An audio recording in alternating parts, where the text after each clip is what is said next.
છે આગળ વાત કરીએ ગુજરાત કોંગ્રેસના નવનિયુક્ત પ્રમુખ અમિત ચાવડાનો પદગ્રહણ સમારોહ યોજાયો। અમદાવાદમાં યોજાયેલા પદગ્રહણ સમારોહમાં અમિત ચાવડાએ વિધિવત રીતે પોતાનો ચાર્જ સંભાળ્યો।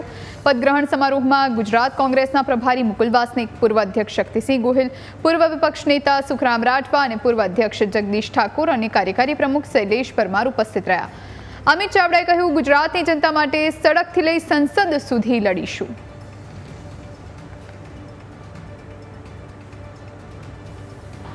ગુજરાતની અસ્મિતા માટે, ગુજરાતના લોકોના ભવિષ્ય માટે અમે સૌ સાથે મળીને આજે સંકલ્પબદ્ધ બન્યા છે કે આ ભય, ભૂખ અને ભ્રષ્ટાચારનું શાસનમાંથી ગુજરાતીઓને મુક્તિ અપાવીશું।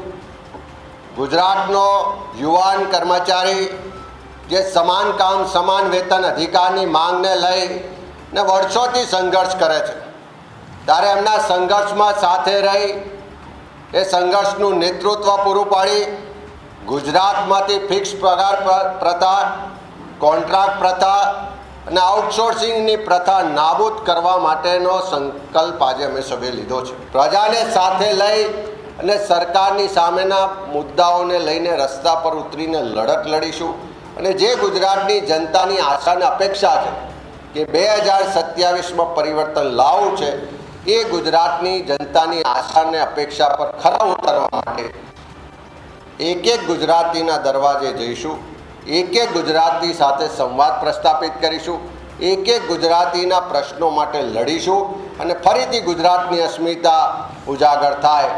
આખા વિશ્વમાં જે ગુજરાતીનું નામ છે, અસ્મિતા છે, એને બરકરાર રાખીને એમાં પ્રગતિ થાય, ગુજરાતનો વિકાસ થાય, ગુજરાતની પ્રગતિ થાય, એ આજે અમે સંકલ્પ દિન અમારા સૌનો સંકલ્પ છે।